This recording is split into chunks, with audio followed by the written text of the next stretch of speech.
Hello and welcome to Broads and Books. I'm Amy. And I'm Erin, and this is a special Broads and Books bonus episode. Today on the Broads Talk Books With, we've got Lauren Marino, author of Bookish Broads.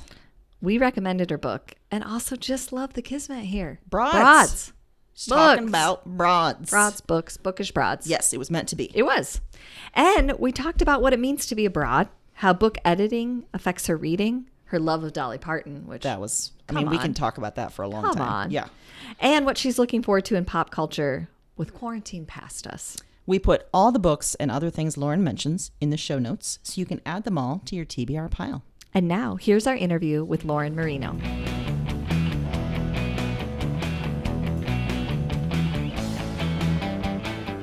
First off, I want to congratulate you on an excellent name for the book. Well, We how love great it. is that? Yes.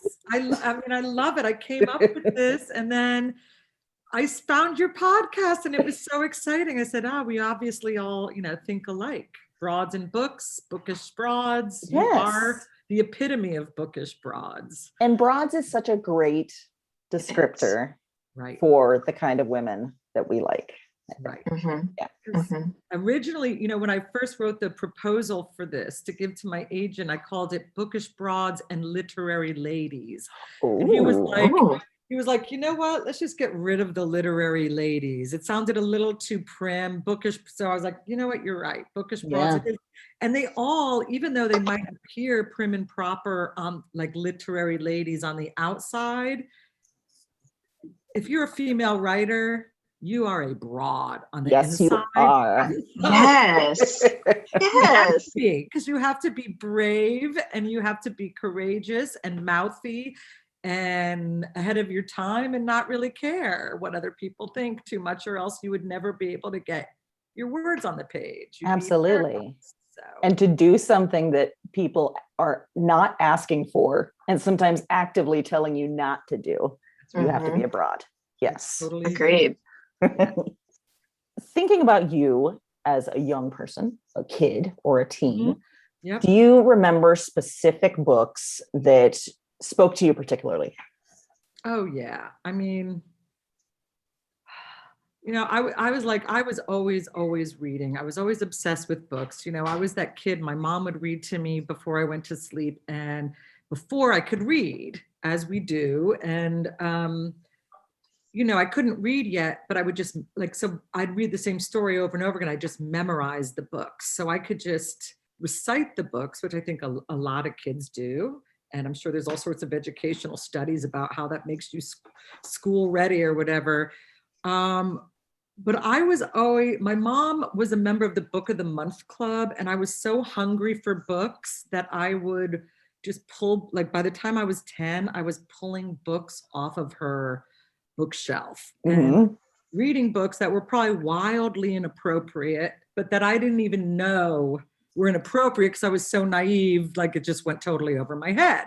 But, in my own age group, I certainly, I loved The Secret Garden. I loved A Little Princess. There was just something about those stories about these girls and hardship and overcoming it and finding ways to be in the world. And the last of the really great Wang doodles I was obsessed with, which I don't even that. Julie Andrews wrote that book, but at the time I didn't even know it. And it's a children's book and it's like a fantastical tale. And I just loved it, full of imagination.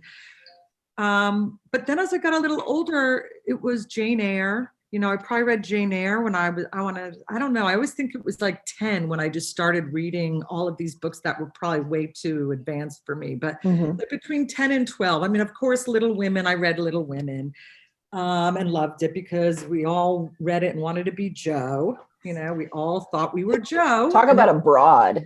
Talk about a broad. Right? Yeah.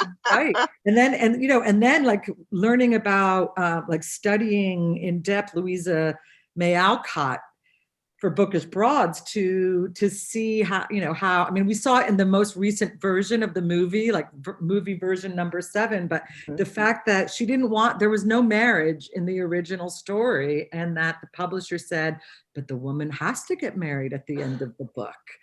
And Louisa May Alcott never got married herself. So it's like, roles of anyway, I always wanted to be Jo, and I always wanted to move to New York and be a writer, just like she did. And, that's pretty much what I did, but it was a long road. Mhm. And then, and Jane Eyre was, just Jane, plain underdog. And she stood up for herself despite, Yes.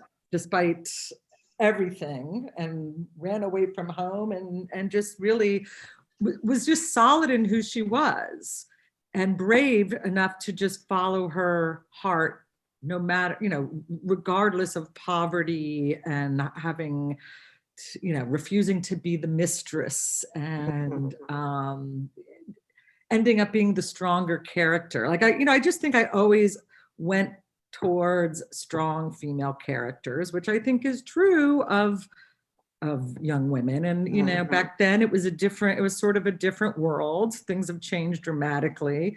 I'm not that old, but it was still a very different time. Well, one of the other things that we have talked about on the podcast, or people sometimes bring up to us, is that at some point in their reading life, there might have been a little stumbling block when they were either forced to read something or they struggled with something that was called a classic. We've talked a lot about ours being Moby Dick. Is there a classic you remember struggling with? Beowulf. When it's in Old English, I think that's a bit of a struggle, a challenge. It's a big of a struggle. Yeah. For sure. It sounds like you took on some classics at a pretty early age and really got into it. Yeah. As long as they. The thing is, I read a lot of classics when I was younger. Mhm. I was always a voracious reader. I was a geek, a book geek for sure. And I was in AP English in high school. And so whatever we read, I had probably read already. Mhm. I would say like even maybe Fahrenheit 451 or Animal Farm or 1984 were not my favorites.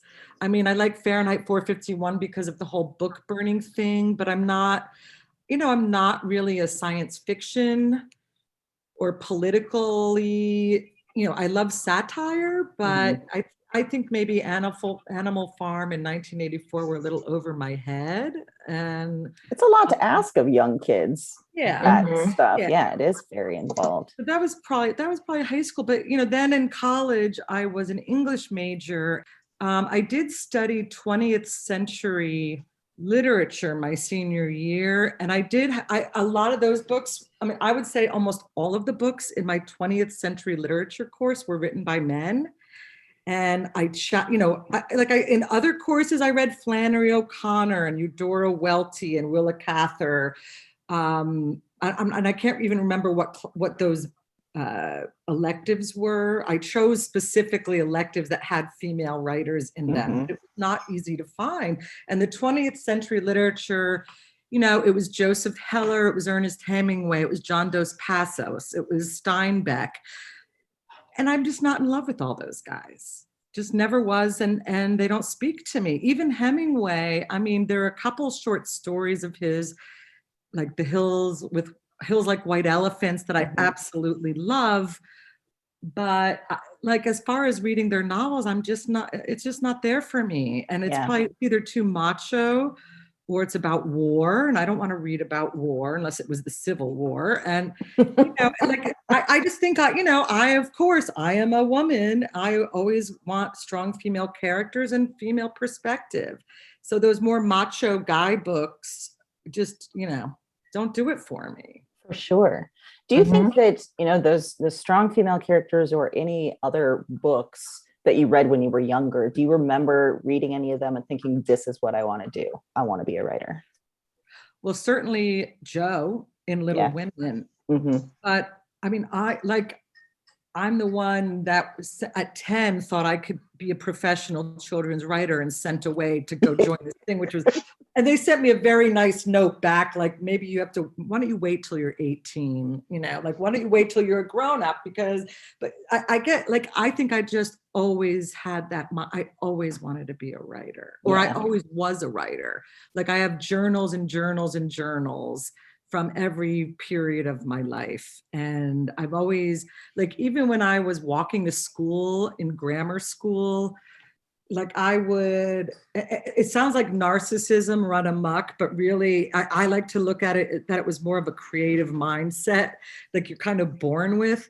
But like I would be walking to school and the birds are, it's like boring. It's just walking to school on the suburban sidewalks of New Jersey. But I imagine like there was a voice or a camera or like a voice omniscient over me in the clouds that was narrating the story of me walking to school, even though nothing interesting was really happening, but like focusing on the various details. And like, so it's just like, I always thought I was just a weirdo, but as I've talked to other writers, and I'm lucky enough to work with writers all the time. And a lot of writers say that they did that too.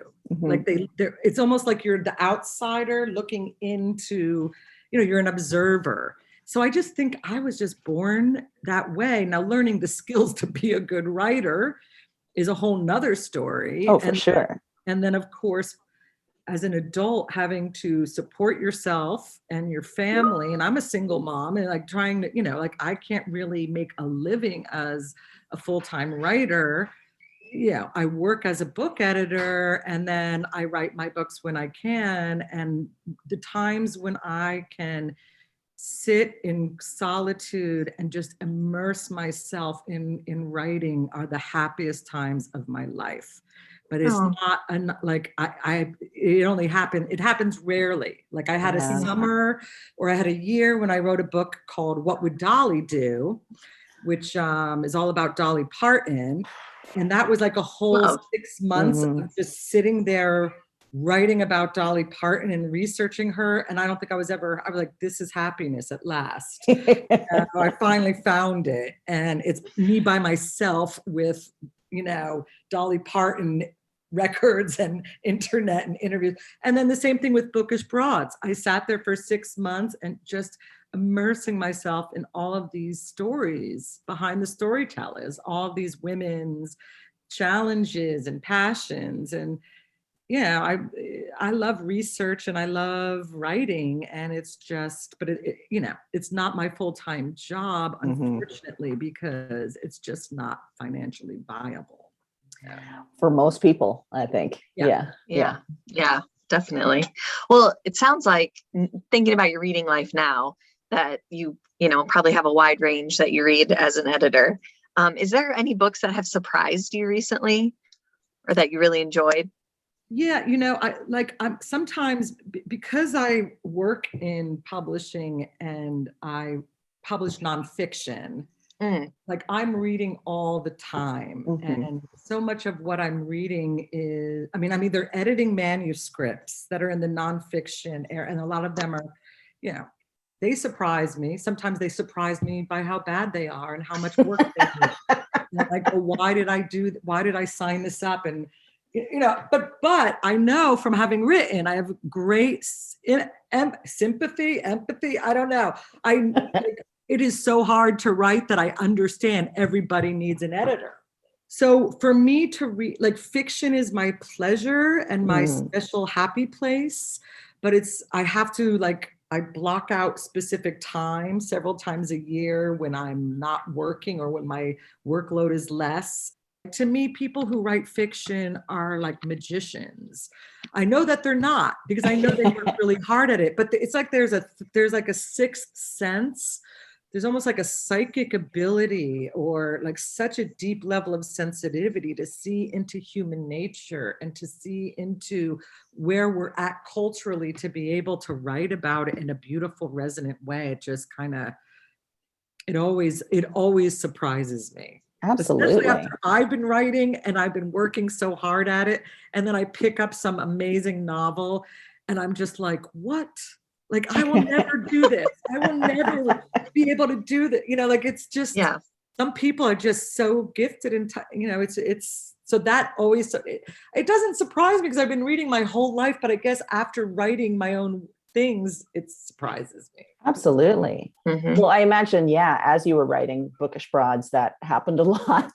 And as we mentioned, we recommended it in a recent episode, and we love the synergy, you might say, Yes, between yes. our names. Yeah. When you were conceptualizing the book, when you were writing the book, do you think there were specific authors or books that inspired your process and your final book? Well, I started, with nonfiction, you write a book proposal. So I wrote a proposal, and like these ideas sort of come to, like, I know, like they're brewing and they're percolating and I can feel them coming. But then when it finally comes to me, like, this is what it is. Oh my God, it's Bookish Broads. It's about women writers' history and how, it takes me maybe 6 months. The same thing happened with Dolly Parton. It's just like things are percolating in my mind, and then something will happen that will be an aha moment. But so with Bookish Broads, I just started writing about like my favorites or the obvious ones to me, or who I thought were obvious, like Charlotte Bronte and Jane Austen and Toni Morrison. And, like I started with my own favorites because that was like an easy way in, and I already knew a lot about them. What was interesting was, as I kept going in, like I had a whole list originally of about 50 female writers that I thought I was going to write about. But then as I got into the research and I started hearing about I started making the connections between how every female writer sort of built on the female writers that came before them. So then I went way back into like Lady Murasaki and, Taylor Genji, and how that had really been the beginnings of the origins of the novel. It's like I went down the rabbit hole and I kept having magical moments while I was studying these women. And then in studying them, they would lead me to new writers. Like I would learn through my research, she was inspired by this person and this person and this person. So I would go back into the past. What I ended up writing is completely different from the book that I originally set down to write. And a lot of the women I wanted to write about, I did not get a chance to. And I learned about a lot of writers that I had not heard of before. What a fascinating experience that must have been then. It's like I got a PhD in a year on my own time and got paid to do it. But I had so much fun doing it. I could spend like the rest of my life writing Bookish Broads #2 and Bookish Broads #3. I mean, it's not going to happen, probably. I mean, who's to say? Yeah. Maybe in my old age, that's what I'll do just for kicks. But, I feel like that's kind of what you're talking about has been kind of our journey too on the podcast, is like we talk to authors or we find this book and it leads us down a path to other books we hadn't heard of. And it's like our favorite part is discovering things that otherwise we might not have come across in any other way. Do you think that there's a book or an author that everyone should read? I mean, I want to say Toni Morrison. I think in the United States, certainly Toni Morrison would be a person. I mean, it's hard for me to pick one person, like one. Well, one final question, and it's not necessarily book related, because as you may have heard, we also talk about our pop culture obsessions. We talk about the podcasts we're listening to, the movies, the shows. Do you have a current pop culture obsession? Well, I mean, we're just coming out of the pandemic. So I think for like my obsession was that I've watched every single thing on Netflix. So just Netflix in general. So just Netflix, because if it's on there, I've seen it. Okay. Usually, like, my daughter and I watched Bridgerton I think it was over Christmas week. Like it came out on Christmas Eve or something like that was our Christmas week. We watched all of Bridgerton, perfect, all at once. I mean, I'm usually behind in pop culture because I'm usually ahead in what's coming with books in the future. I mean, and again, I go through phases. Like I went through my Nina Simone phase where I watched whatever happened, Miss Simone, and then I obsess and listen to Nina Simone music all the time. And then I read biographies about Nina Simone. I mean, currently, I don't like when I went through my divorce, I was obsessed with Jack White. And I listened to Blunderbuss like over and over and over again because that was his divorce album. So, and then Wow. I was like traveling like a Yes. deadhead around the country To see go Jack see White? Jack White, Oh, right? I mean, that's like a good crazy, obsession. like a Yeah. That crazy is. person, you know, Yes. like, so, you know, I don't know. I mean, what I'm always obsessed with music of any kind and Mhm. learning about new music. And my current obsession, now I'm doubly vaccinated finally, is that live music is going to come back. And I Yes. cannot wait. I am going to be at every show everywhere. And I'm not going to be able to travel that much because I have to work, obviously. But you know, if it's in Central Park, I'll be there. I know I'm going to New Yes. Orleans in October for Jazz Fest, and I'm just going to Nice. be there for 10 days, ignoring work and children and any other responsibilities. I'm just going to immerse myself in music for 10 days, and you know, Sounds amazing. And Yeah. also sounds like, yeah, I think going back to live music now after it being gone for over a year, it's going to be so much right. richer and yeah. It's like I mean, for me, live music, it's like I have epiphanies all the time. And I have like, it's like a spiritual religious experience for me. Mhm. I mean, that's how like with What Would Dolly Do? I mean, I was obsessed with Dolly Parton for like 2 years of my life, and I'm still obsessed with her, but in a Yes. different kind of way, you Mhm. know. That's And a I think great the whole obsession. world has been obsessed with her for the past Yes. year or two. So. Yes. Yes. Yes. Very much.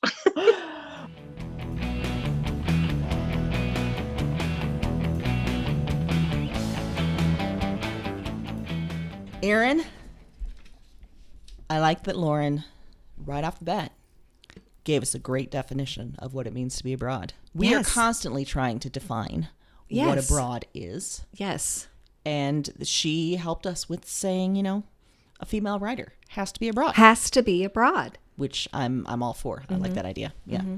I like to keep our definition and lines around it a little loosey goosey. Absolutely. But I like, this comes right in. Yes. This fits. I like and it. loosey goosey so that we can continue to define it as things change Yes. and morph. And okay, great. Yeah, I agree.